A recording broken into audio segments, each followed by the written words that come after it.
হিজাব আর নিকাব আর বোরকা পড়লে তেমন দিনদার নারী হওয়া যায় না।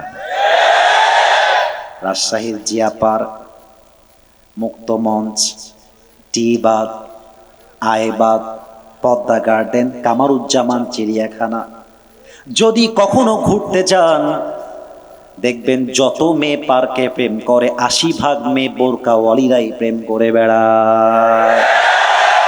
এমন ভাবে বোরকা পরে, মাশাআল্লাহ, হাতে মোজা, পায়ে মোজা, চোখ ঢাকা, নাক ঢাকা, মুখ ঢাকা, देखले मने होबे यार ये लड़की तो दुनिया से नहीं हो सकती, ये तो अभी क्या अभी जन्नत से भाग के दुनिया में आई है। किन्तु अब्बा जान आमी क्षमा चेये बोलतेছি, যখন আমি দেখতে পাই পার্কে কোনো মেয়ে বোরকা পরে প্রেম করছে, আমার তাকে গিয়ে বলতে মনে চায়, প্রিয় বোন আমার, তোমার বোরকার উপরে পুরোটাই ফিটফাট, আর উপরে পুরোটাই ফিটফাট, ভেতরে পুরোটাই সদরঘাট। এবং অনেক মেয়ে আছে দেখবেন নামাজি যুবক দেখলে পছন্দ হয় না, গাঞ্জাখোর দেখলে ঠিকই পছন্দ হয়ে যায়। এবং আজকালকার অনেক মেয়ের বাবা আছে এমন, মেয়েকে যখন বিয়ে দিতে চায় নামাজি যুবক খোঁজা বাদ দিয়ে টাকাওয়ালা যুবকের পেছনে দৌড়ে বেড়ায়। আর যেই মেয়েরা জামাই হিসেবে টাকাওয়ালা খুঁজতে চায়, আর যেই মেয়ের বাবারা টাকাওয়ালা ছাড়া বিয়ে দিতে চায় না, আমি একটা কথা বলে দিয়ে যাই, লিখে রাখবেন, এদের বেশিরভাগের কপালে বুইরা টাকলা জামাই ছাড়া ভালো জামাই জোটে না। আরে আমার মেয়ের জামাই হওয়ার যোগ্যতা সেই যুবক নয় যে যুবক অনেক টাকার মালিক। আমার মেয়ের জামাই হওয়ার যোগ্যতা ওই যুবকের নাই যে যুবক অনেক বড় ব্যবসায়ী, বরং আমার মেয়ের জামাই হবে সেই যুবক যার অর্থ হতে পারে কম, যোগ্যতা হতে পারে কম, বাড়ি হতে পারে কম, টাকা হতে পারে কম, কিন্তু ওই যুবক হবে আমার মেয়ের জামাই যেই যুবকটা হবে ৫ ওয়াক্ত নামাজি যুবক। আর মেয়েদের কথা কি বলবো, আমি তো বলতে গেলে বেশি হয়ে যাবে। একটু আমার দিকে তাকায় বলেন তো, আমার মুখে এই যে এটা রেখেছি, এটার নাম হচ্ছে দাড়ি, তাই না ভাইজান? আমাকে একটু দেখে মন থেকে বলবেন, মোস্তফা স্যারকেও আমি অনুরোধ করব আপনিও উত্তরটা দিবেন। আমরা যারা দাড়ি রেখেছি, বিশেষ করে আপনি আমাকে একটু উত্তর দেন, আমি যে দাড়িটা এই যুবক বয়সে রেখেছি, সত্য করে বলেন, আমি যদি দাড়ি রেখে থাকি আমাকে এই মুহূর্তে দেখতে আনস্মার্ট লাগতেছে না স্মার্ট লাগতেছে? অসুন্দর লাগতেছে না সুন্দর লাগতেছে?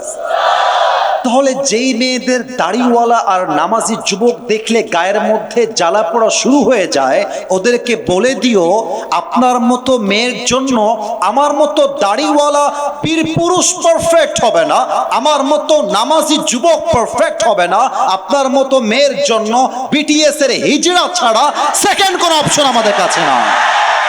আর যেই মেয়ে আমাকে দাড়ির জন্য বিয়ে করতে চায় না, নামাজি হওয়ার জন্য বিয়ে করতে চায় না, সে তো আমার বাড়ির বউ হওয়ার যোগ্যতাই রাখে না। তো এরপরে ভাই, কিন্তু আল্লাহ রাব্বুল আলামিন নামাজি বান্দার জন্য আর বেনামাজি বান্দার জন্য মৃত্যুকে 2টি ভাগে ভাগ করেছেন। এবার মুরব্বী এবং যুবকদের উত্তরের পালা বলেন সবাই, একটা না দুইটা? এই যে আপনাদের বাধা লেগে গেছে, কনফিউশন, আরেকবার, একটা না দুইটা? ডানে আওয়াজ পাই না, আওয়াজ না পেলে ওয়াজ আগে যাবে না। একটা না দুইটা?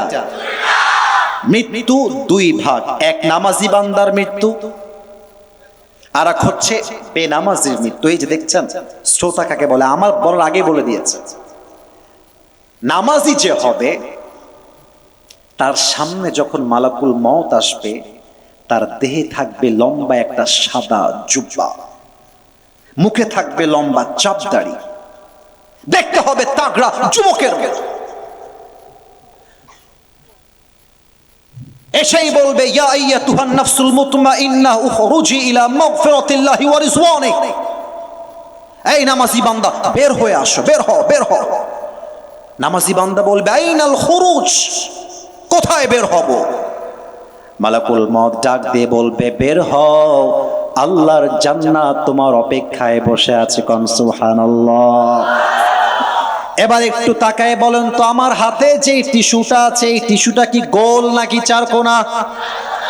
মাশাআল্লাহ, এত অ্যাক্টিভ থাকলে তো ওয়াজ করতেই শুধু মন চাইবে। আরেকবার, গোল নাকি চার কোনা? সহিহ হাদিসে আসছে, কাফাম মিন নাকফানিল জান্নাহ ওয়া হানুত মিন হানুতিল জান্নাহ। নামাজি বান্দার রূহকে কবজ করে জান্নাত পর্যন্ত নেওয়ার জন্য আল্লাহ তাআলা জান্নাত থেকে একটা লাল রেশমি রুমালের চাদর জান্নাত থেকে দুনিয়াতে নামাজি বান্দার কাছে হাদিয়া হিসেবে পাঠায় দিবেন। এটা কি আমার ডান হাত না বাম হাত? ডান হাত। মনে করেন আপনি একজন নামাজি বান্দা। আমি একটু এখন অভিনয় করব, মাইকটা একটু দূরে দিলাম, আওয়াজ একটু কম যাবে। নামাজি বান্দার রূহ যখন কবজ করা হবে, নামাজি বান্দার দিকে হাদিসে আসছে মালাকুল মউত ডান হাতটা বাড়ায় দিবে। আস্তে করে রূহটা ধরে যখন বের করবে, পিঁপড়া কামড় দিলে যেই পরিমাণ কষ্ট হয় তার চাইতে কম কষ্ট দিয়ে নামাজি মুরব্বী, নামাজি যুবক, নামাজি মায়ের রূহটাকে মালাকুল মউত কবজ করে বের করবে। নামাজি বান্দা। আর যে বেনামাজি হবে, মালাকুল মউতের চোখ হবে তার সামনে টকটকে লাল, দেহের চামড়ার রং হবে নীলাভ বর্ণের চামড়া, পুরো দেহে থাকবে কালো কালো পশম, পা থাকবে জমিনে, মাথা থাকবে আকাশ বরাবর, বিশাল লম্বা দেহ। আমি আমার চোখটার চশমা খুললাম, আমি জানি আমি ঘেমে গেছি, একটু আমার চোখটা দেখবেন, একটু থামেন। বেনামাজি যখন মালাকুল মউতকে একবার চোখ দিয়ে দেখবে, আমার চোখ দেখবেন, কেউ আমার বডি নয়, চোখ দেখবেন। একবার যখন বেনামাজি মালাকুল মউতকে দেখবে, ওর চোখটা উল্টায় যায়। দেখবেন অনেক লোক মৃত্যুর আগে চোখটা বড় বড় হয়ে যায়। অনেক লোক দেখবেন মৃত্যুর আগে মুখ দিয়ে ফেনা বের হওয়া শুরু হয়ে যায়। আপনারা হয়তো বা জানেন না, আজকে দৌলতিয়া ঘাটে একটা বাস সোজা পড়ে গেছে নদীতে। মাত্র 30 সেকেন্ড আগেও কি এই লোকরা জানতো যে একটু পরে আমি লাশ হয়ে যাব? কেউ জানতো না। 30 সেকেন্ডের মধ্যে পড়লো, লাশ হয়ে গেল, শেষ। চোখটা হবে টকটকে লাল, দেখার সাথে সাথে বেনামাজির দেহটা থরথর করে কাঁপবে, কাঁপতে থাকবে থরথর করে। এবার মালাকুল মউত একটা ধমক দেবে বেনামাজি যুবক এবং মুরব্বীকে, ইয়া আইয়াতুহান নাফসুল খাবিথা উখরুজি ইলা গাযাবিল্লাহ। এই বেনামাজি যুবক, বের হয়ে আয়। মৃত্যুর সময় বলবে বের হয়ে আয়। একটা ধমকে ওই বেনামাজির যুবকের রূহটা ছিঁড়ে বের হবে, ছিঁড়ে। একবার ডান দিকে দৌড় দিবে, একবার বাম দিকে, একবার পেছনে দৌড়ে পালাবে। এবার মালাকুল মউত তার বাম হাতটা পেছনের দিকে নেবে, বেনামাজির রূহের দিকে মালাকুল মউত একটা থাবা মারবে, এক থাবা। রূহটা যখন এভাবে ধরে বের করবে, হাদিসে আসছে একটা জীবিত ছাগলকে যাবেহ না করে কেউ যদি তার চামড়াটা ব্লেড দিয়ে ছিঁড়ে ফেলে, ওই ছাগলটার যে পরিমাণ কষ্ট হয় তার চাইতে 70 গুণ বেশি কষ্ট দিয়ে বেনামাজি যুবকের রূহটাকে মালাকুল মউত কবজ করবে। নাউজুবিল্লাহ বলবেন না আপনারা সবাই মিলে? এরপরেও যদি কেউ কাল থেকে নামাজি না হয়, এই লাইট, প্যান্ডেল, ক্যামেরা, বক্তার কোনো লাভ নাই, কোনো লাভ নাই। ওমর ফারুক রাদিয়াল্লাহু তাআলা আনহুর কাছে একজন যুবক আসছে, এসে বলছে, ওমর, আমার একটা অভিযোগ আছে। কি অভিযোগ বলো? যুবকটা বলতেছে, আমার যে মালিক আছে সে প্রত্যেক দিন আমার কাছে 6 দিরহাম চার্জ করে, কিন্তু আমি হলাম গরিব, আমার পক্ষে 6 দিরহাম দেওয়া সম্ভব নয়, আমি 2 দিরহাম দিতে চাই। হে ওমর, আমার মালিককে তুমি ডাকো, 6 দিরহামকে 2 দিরহাম করে দাও। ওমর ফারুক ডাক দিয়ে বলছে, আমার দিতে কোনো সমস্যা নাই, কিন্তু তুমি কি কাজ করো, তোমার ব্যবসা এবং ইনকামের সোর্স কি আমাকে বলো। ওই যুবক বলছে, আমি মূলত খঞ্জর বানাই। খঞ্জর কাকে বলে? আমার মুরব্বী এবং যুবক ডান হাতটা খেয়াল করবেন, খঞ্জর মানে বাংলায় বলি চাকু, আরবিতে খঞ্জর মানে ডানেও চাকু বামেও চাকু। মাকবাদাতুহু ফি ওয়াসাতি, হ্যান্ডেল হলো মাঝখানে। যাদের বুঝতে সমস্যা হচ্ছে গুগলে সার্চ করবেন সুলতান আল কাবুস নাম লিখে, দেখবেন প্রত্যেকটা আরব সর্দারের পেটের এই ডান জায়গাতে একটা খঞ্জর থাকতো, ডানেও চাকু বামেও চাকু, মাঝখানে ধরার জন্য হ্যান্ডেল, এটার নাম আরবিতে খঞ্জর, বাংলাতে আমরা বলি চাকু। ওমরে ফারুক বলছে তাই নাকি? বেটা তুই তো অনেক টাকার মালিক, তোমার তো 6 দিরহাম নয়, তোমার তো 10 দিরহাম চার্জ হওয়ার কথা। এই কথা শুনে যুবকটার নাম হলো আবু লুলু আল মাজুসি, ক্ষেপে চোখ লাল হয়ে গেছে। বলছে ও আচ্ছা ওমর, আমি হলাম আগুনের পূজারী, এই জন্য তুমি আমার বেলায় গরম।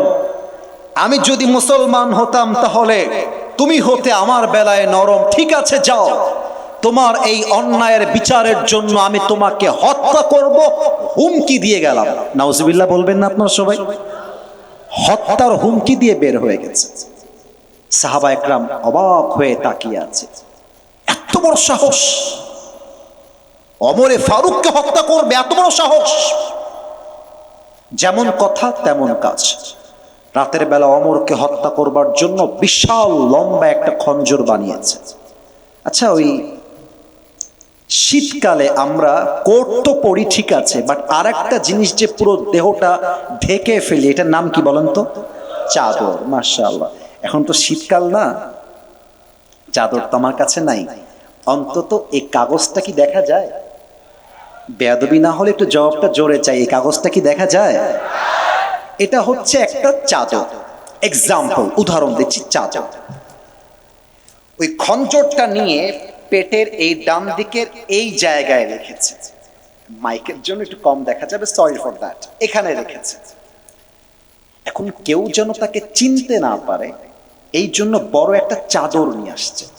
চাদরটাকে এইভাবে গলা থেকে মাথা থেকে ঝুলাই দিয়েছে, এই পার্ট এই পার্ট, ডান পার্ট বাম পার্ট। ডান পার্টটাকে ধরে এইভাবে পুরোটা জড়ায় দিয়ে ঢেকে জাস্ট চোখ দেখা যায়, বাকি আর কিছু দেখা যায় না। ফজরের আজান হয়ে গিয়েছে, মুসল্লিরা ফজরের নামাজ পড়তে জামাতে হাজির হয়ে গিয়েছে। এবার এই আবু লুলু আল মাজুসি সেও ছদ্মবেশে মুসল্লি হয়ে নামাজ পড়তে এসেছে। ওমরে ফারুক এসেই বলছেন সফু সুফুফাকুম, কাতার সোজা করো, কাঁধে কাঁধ মিলিয়ে দাঁড়াও।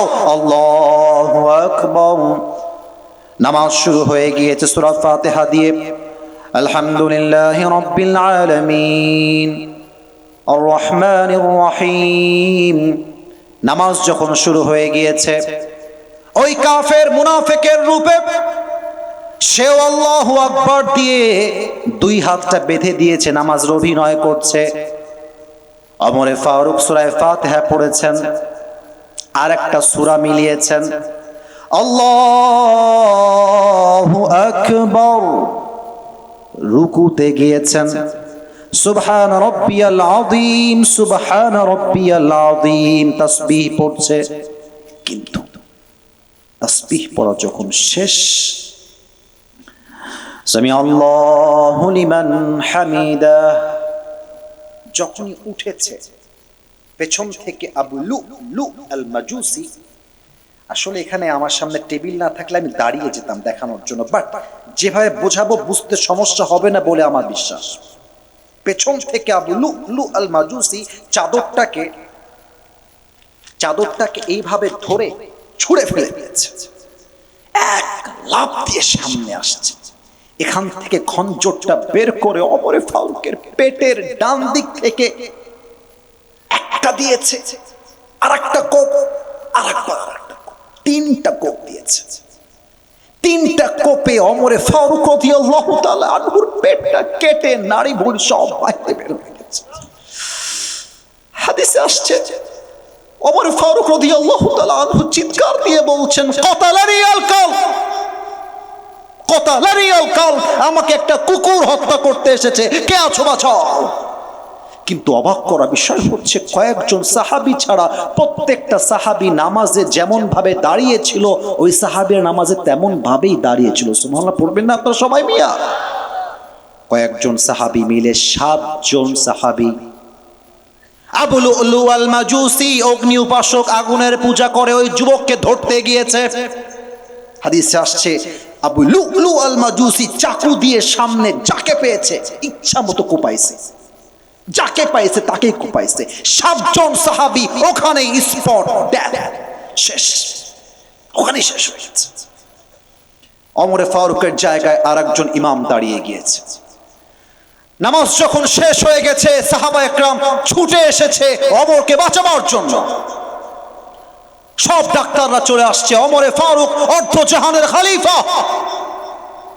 ডাক্তার এসে বলছে একটা পানি নিয়ে আসো। পানি নিয়ে আসছে, মুখটা হালকা করে ফাঁকা করে বোতলের পানিটা মুখে দিয়েছে। পানিটা মুখ দিয়ে ঢুকে গলা দিয়ে নেমে পুরো বুক দিয়ে নেমে পেট এত পরিমাণ কেটে গেছে, পুরো পানি পেট কেটে বাহিরে বের হয়ে গেছে।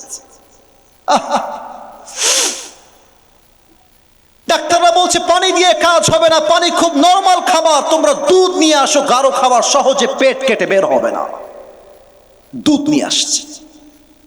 এবার দুধটা ওমরে ফারুক রাদিয়াল্লাহু তাআলা আনহুর মুখে দিয়েছে। দুধটা গলা দিয়ে নেমে বুক দিয়ে নেমে পুরো পেট কেটে সবগুলো দুধ গড়িয়ে গড়িয়ে মাটিতে পড়ে গেছে।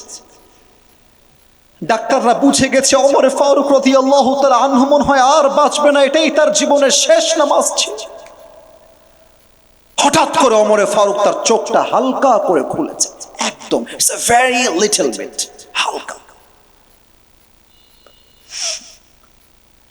সাহাবী দূর থেকে দেখেছে যে ওমরে ফারুক রাদিয়াল্লাহু তাআলা আনহু তার চোখটা খুলেছে। দূর থেকে দৌড় দিয়ে এসে বলছে মালাকা ইয়া ওমর, মালাকা ইয়া ওমর, হে ওমর আপনার কি লাগবে? আমি আপনার খেদমতে হাজির, কি লাগবে আমাকে বলেন। ওমরে ফারুকের এত রক্ত, এত ব্লিডিং হয়েছে, ওমরে ফারুক কথা বলতে পারছে না রাদিয়াল্লাহু তাআলা আনহু। ওমরে ফারুক জাস্ট এক হাত দিয়ে ইঙ্গিত করছেন, কান আর মুখ, কান আর মুখ। এর মানে হলো ও সাহাবী, আমি তোমার সঙ্গে জবানে জোরে জোরে কথা বলতে পারবো না, তোমার কানটা বাড়ায় দাও, ফিস ফিস করে কথা বলতে চাই। ওই সাহাবী দৌড় দিয়ে এসে ওমরে ফারুকের মুখের কাছে কানটা বাড়িয়ে দিয়েছে আর মনে মনে ভাবছে ওমরে ফারুক আমাকে বলবে তুমি আমার মৃত্যুর পরে আমার সন্তানকে দেখে রেখো, আমার বউকে দেখে রেখো, এই চিন্তা করে কানটা বাড়িয়েছে। পুরো পেট কেটে নাড়ি ভুঁড়ি বের হয়ে রক্ত বের হচ্ছে। ওই মানুষটা তার জীবনের শেষ নিঃশ্বাসে জাস্ট একটা কথাই ওই সাহাবীকে প্রশ্ন করেছে, বলছে এই সাহাবী আসাল্লান নাস, আসাল্লান নাস। সন্তান লাগবে না, বউ বাচ্চার খবর নেওয়ার জন্য কিছু বলতেছি না, আমাকে শুধু একটা উত্তর দাও। আমি ওমর একজন ইমাম হিসেবে ফজরের নামাজের ইমাম ছিলাম, আমার অজ্ঞান হওয়ার পরে সাহাবা একরাম ওই নামাজটা জামাতে আদায় করেছে কিনা, এই উত্তরটা আমি ওমরে ফারুক জানতে চাই। বলেন সবাই সুবহানাল্লাহ। আল্লাহ রাসূল বলেছেন ওমরে ফারুক হচ্ছে আমার জান্নাতের সাথী। আমার সঙ্গে জান্নাতে যে সাহাবা একরাম প্রবেশ করবে তার মধ্যে টপ লিস্টে যার নাম, তার নাম হচ্ছে ওমরে ফারুক রাদিয়াল্লাহু তাআলা আনহু। তাও তো সুবহানাল্লাহ পড়লেন না আপনারা সবাই মিলে? জান্নাতের গ্যারান্টি পেয়ে মানুষটা মৃত্যুর সময় নামাজ ভুলে যায় না। আজকালকার যুবকরা একটা মেয়ের পাল্লায় পড়ে নামাজ, ইমান, চরিত্র সবকিছু হারিয়ে ফেলে, ঠিক কিনা বলো সবাই আপনারা? সবাই মিলে এবার আমার সঙ্গে 2 হাত তোলেন, কেউ যেন বাদ না যায়, কেউ বাদ যাবে না। বামে যারা আছেন একটু ডানে, বেয়াদবি নেবেন না, আমি আপনাদের ভালোবেসেই বললাম। সবাই মিলে একটা কাশি দেন তো এবার। আমি 2টা ওয়াদা সবাইকে করতে বলবো। হাতটা খুব উঁচু করতে হবে তা না, যেন ব্যথা না হয়, সিম্পলি এইভাবে রাখেন। মাশাআল্লাহ। একটু আরেকবার কাশি দেন। একটু আল্লাহকে ডাক দিবেন সবাই মিলে, বলেন সবাই আল্লাহ। আর একটু জোরে বলেন আল্লাহ। আমি তোমার শাহী দরবারে দিল থেকে তওবা করছি, আয় আল্লাহ, তুমি আমার জীবনের সব গুনাহ মাফ করে দাও। একটু জবান খুলে বলবেন না সবাই মিলে আমি? আমি কেন ওয়াদা করাচ্ছি জানেন? কারণ আমি অনেক মাহফিল করি, আহলে হাদিস ভাইদের মাহফিল। কালকেও করলাম বিশাল মাহফিল, চাঁপাইনবাবগঞ্জের এলাকা, আব্দুর রাজ্জাক বিন ইউসুফ সাহেবের এলাকা, সব আমার প্রিয় আহলে হাদিস ভাইদের এলাকা। ওরা দোয়া করবেন না, হাত তুলে আমাদের ওয়াদা করে শেষ করে দিয়েছি। তো 2 নাম্বার ওয়াদা একটু জোরে করেন, বলেন সবাই আল্লাহ। একটু জোরে বলেন সবাই মিলে আল্লাহ। আমি দিল থেকে নিয়ত করলাম, আজ থেকে এক ওয়াক্ত, মাশাআল্লাহ আওয়াজ কিন্তু খুব ভালো আছে আপনাদের, আর একবার, এক ওয়াক্ত নামাজ আর কখনো ছাড়বো। একটু হাতটা উঁচু করেন তো সবাই মিলে। এবার আমাকে একটু খেয়াল করেন, বলেন সবাই না। আর একটু জোরে বলেন ছাড়বো না। একটু জোরে সরে বলেন সবাই মিলে ইনশাআল্লাহ। হাতটা নামিয়ে আমাকে একটা ডাক দিবেন, বলবেন আসিফ হুজুর। আচ্ছা মাফ করবেন, বেয়াদবি নিবেন, আরেকবার আসিফ হুজুর। আমরা বাগমারার সন্তান, তাহেরপুরের সন্তান, আপনাকে ওয়াদা দিলাম, আজ আপনি যতক্ষণ বিদায় না নেবেন আমরা কেউ উঠে যাব।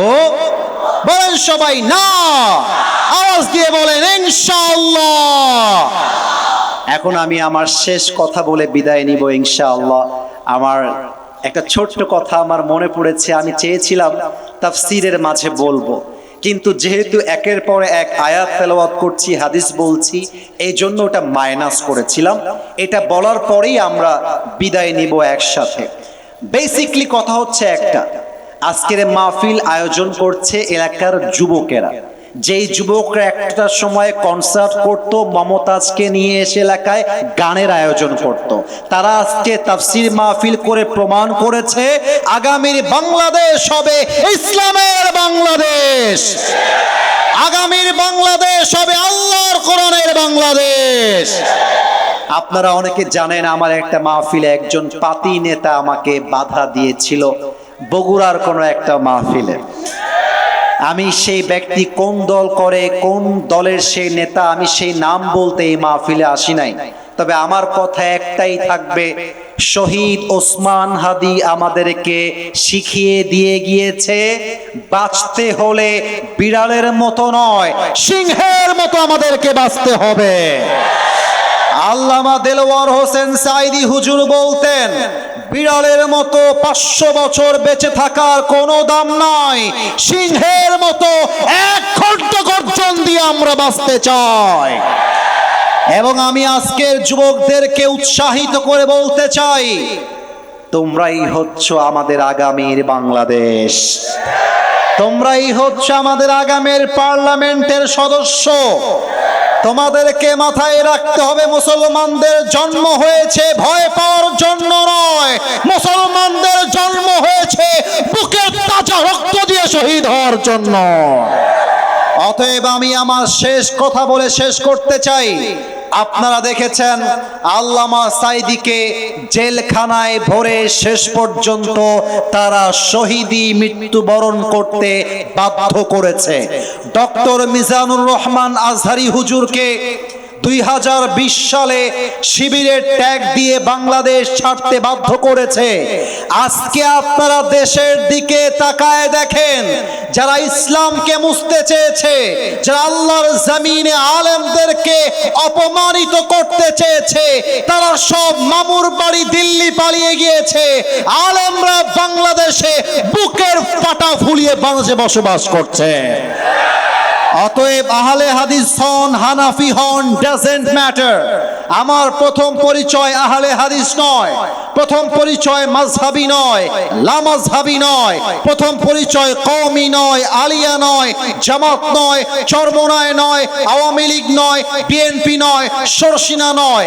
আরে আমার প্রথম পরিচয় আমি মুসলমান ঘরের সন্তান। এবং আমরা যদি দলে দলে ঐক্যবদ্ধ হতে পারি, ইনশাআল্লাহ সেই দিন বেশি দূরে নয় যেই দিন বাংলাদেশের পার্লামেন্টে নয়, যেই দিন আমেরিকার হোয়াইট হাউসেও কালেমার পতাকা পতপত করে উঠবে। ঠিক কিনা বলে? কোন একদিন এদেশের আকাশে কালেমার পতাকা দুলবে,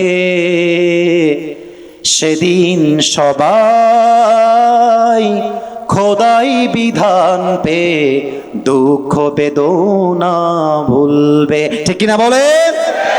সেদিন আর রবে না হাহাকার, অন্যায় জুলুম অবিচার, থাকবে না অনাচার দুর্নীতি কদাচার, থাকবে না অনাচার দুর্নীতি কদাচার, সকলেই শান্তিতে থাকবে, সেদিন সবাই খোদাই বিধান পে দুঃখ বেদনা ভুলবে। একটা কলি গিয়ে শেষ হয়ে যাবে সবাই মিলে। কোন একদিন এদেশের আকাশে কালেমার পতাকা দুলবে, সেদিন সবাই খোদাই বিধান পে দুঃখ বেদনা ভুলবে। ঠিক কিনা বলেন? আমরা কি দোয়া করে শেষ করবো, দোয়া ছাড়াই শেষ করবো? আপনারা যা বলবেন তাই হবে। দোয়া আপনারা কি একটু থামো, আপনারা কি বলবেন? দোয়া করেই শেষ হবে না দোয়া ছাড়াই শেষ হয়ে যাবে? আচ্ছা ঠিক আছে, আচ্ছা থামো, একটু থামো, স্যার কথা বলে আমার দাবি পূরণ করছে। আসসালামু আলাইকুম। এই ছি ছি ছি ছি ছি, থামো, কেউ উঠবেন না প্লিজ। স্যার বক্তব্য দিবেন না, স্যার একটা কথা বলে শেষ করবে। বসো। দোয়া না হলে এমনি আমরা একসঙ্গে বিদায় নিব। বসো। আমি লিখেও নিয়েছিলাম, আসিফ ভাইয়ের বক্তব্যের পূর্বেই আমি বলবো, তাহিরপুর কামিল মাদ্রাসার বিগত 3 বছর আগে সম্ভবত ইসলামিক জালসায়, বড় মসজিদের ইসলামিক জালসায় তাহিরপুর মাদ্রাসা প্রাঙ্গণে জনুকে একজন আন্তর্জাতিক মানের বক্তা যাকে বলা হয় উনি এসেছিলেন। ঠিক আসিফ ভাই আজকে যেরকম জিজ্ঞাসা করেছেন এইরকম ভাবে জিজ্ঞাসা করেছিলেন। পিছনে যিনি ছিলেন যাকে জিজ্ঞেস করা হয়েছিল উনি বলছেন যে হবে। ভাই আসিফ ভাই, ইউ আর দ্য আলেম, আই বিলিভ ইট। আপনি একজন আলেম মানুষ, আমরা বিশ্বাস করি, বাট আপনি আমাকে বা আমাদেরকে জিজ্ঞাসা করার এখানে কিছু নাই। হাদিস এবং কুরআন কি বলে? নবী মুহাম্মদ সাল্লাল্লাহু আলাইহি ওয়াসাল্লাম এই রকম বৈঠকের পরে শেষে কি দোয়া করেছেন? মোনাজাত করে নাকি বৈঠক ভঙ্গের দোয়া করে? সেইটি রাসূলুল্লাহ সাল্লাল্লাহু আলাইহি ওয়াসাল্লাম সম্পর্কে আপনি আমাদের তুলনায় বেশি জানেন, সুতরাং সেই পদ্ধতিতে শেষ করার জন্য সবিনয় নিবেদন করছি। ঠিক আছে, আশা করি বুঝতে পেরেছেন। আসসালামু আলাইকুম ওয়া রাহমাতুল্লাহ। কিছু প্রশ্ন থাকে, মানুষ জানার জন্য প্রশ্ন করে না, ভালোবাসার জন্য প্রশ্ন করে, তাই না ভাইজান? আমি জানতে চেয়েছি মানে এটা নয় যে আমি জানি নাকি জানি না। ব্যাপারটা হচ্ছে কেউ চায় দোয়া হোক, কেউ চায় দোয়া না হোক, কেউ বলে দোয়া নাই আমি করব না, কেউ বলে দোয়া আছে আমি করব। কিন্তু বিষয়টা হচ্ছে আমরা মারামারি করে বাংলাদেশ দেখতে চাই না, আমরা ভাইয়ে ভাইয়ে বাংলাদেশ দেখতে চাই। ঠিক না? এই জন্য ভালোবেসে দোয়া করলাম। তবে আজকের জন্য আমরা শেষ করছি। সুবহানাকাল্লাহুম্মা ওয়া বিহামদিকা আশহাদু আল্লা ইলাহা। হ্যাঁ, বাগমারা রামরামা। আচ্ছা, আমার যুবক ভাইরা তারা যে কাজ করেছে এটা আসলেই প্রমাণ করেছে। রামরামার যুবক ভাইরা আসলেই তারা ব্র্যান্ড বোঝার চেষ্টা করেছে। ঠিক কিনা বলে? আল্লাহ কবুল করে পড়েন সবাই আমিন। সুবহানাকাল্লাহুম্মা ওয়া বিহামদিকা। ভাই, মুস্তাফা ভাই,